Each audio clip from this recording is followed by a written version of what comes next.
Good morning, beautiful people. Today is day one on our mission towards Silent Lake. As part of the Refuge's Wilderness Rocks program, 5 youth and 2 staff traveled to Silent Lake Provincial Park near Bancroft, Ontario, to not only experience winter camping, but also with the plans of learning a few life-changing lessons in an environment away from the streets and lights of Oshawa and into the snowy wilderness of central Ontario. Sleeping in yurts, the group had to work together as a team to carry equipment into the site, cook meals, and clean up in order to survive. Well, we finally made it to our destination after a long walk. And once we got here, after setting up camp, it took 4 of us to put Clarence's bed together. There were several key themes planned into the experience. The first key theme was the importance of working with people rather than against them. So many times the youth at the Refuge sabotage relationships and each other rather than sharing resources and working together to better each other and reach a common goal. So we thought it would be very valuable to build that type of working together into the experience of the trip. The second theme was the concept of moving forward and not giving up. This was a driving factor in the design of the geocaching exercise.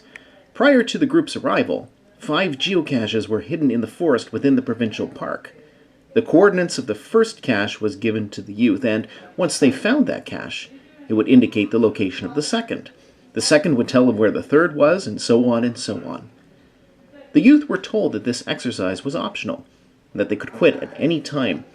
The first cache was a 45-minute walk into the forest. The second took them out to the start again. The third back in another 25 minutes. The fourth back to the start, and the last one was a 10-minute walk back in. The prizes within the cache grew in value as they progressed. It was important that it was designed the way it was for several reasons. There could have been a number of different outcomes, but ones that we thought of were that it would be tempting to quit because you don't know how to work the technology. It would be tempting to quit because camp was so close. It's easy to give up when you don't know what to expect next. It's easy to give up when you have a hard time understanding how things work. Prizes getting bigger show that if you work hard and you stick to it, that there's bigger possibilities in your future. 2 youth decided to trek on their own and abandon the attempts about 30 minutes into the exercise, opting to go to the lake instead. Clarence, I should have stayed at camp and we should have went to the lake, like I said. Don't get me wrong, I know you put some effort into hiding all these, but jeez, bud. The other 2 groups, learning a lesson from one of the activities the night earlier, decided to work together. The results? Success. I had realized it was the second day, and I realized this obviously is a way for us to learn to work together as a team. And the first day we had never worked as a team, any of us. So I figured, well, why not let's step up to the plate and work together and do a bigger forest rather than just three different groups going off into the woods, right? It was really cool that Jonah wanted to work together with everyone instead of just us separate teams. And that just helped us all get to all the geocaches as a team, motivating and everything, motivating each other.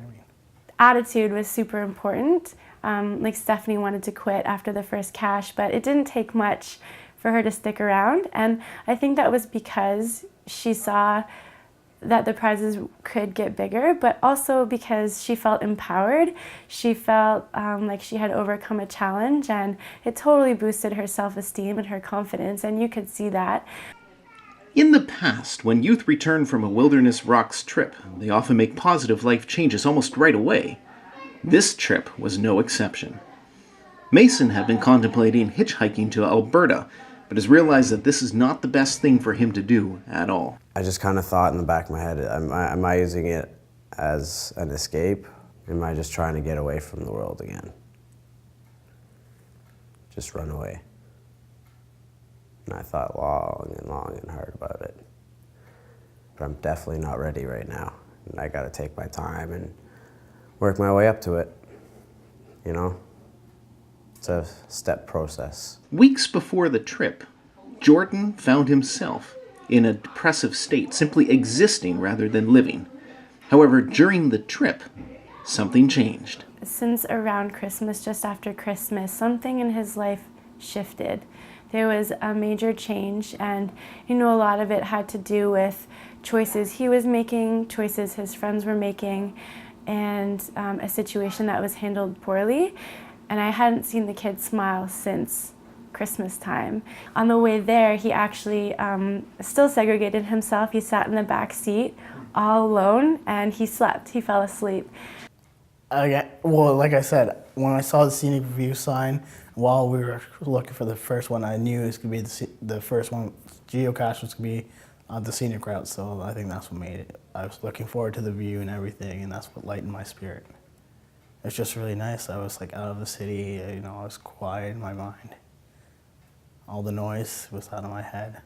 Well, because you said it was optional, Stephanie was willing to quit, and if it wasn't for Stephanie, we all would have quit probably. But she toughed it out, so we toughed it out with her. One thing I could definitely take away is from the geocaching, it's just a persistent angle. Some other things I definitely took, I just couldn't name it on the spot right now, but that's the one thing, persistence and determination, Take one step at a time and you'll get there.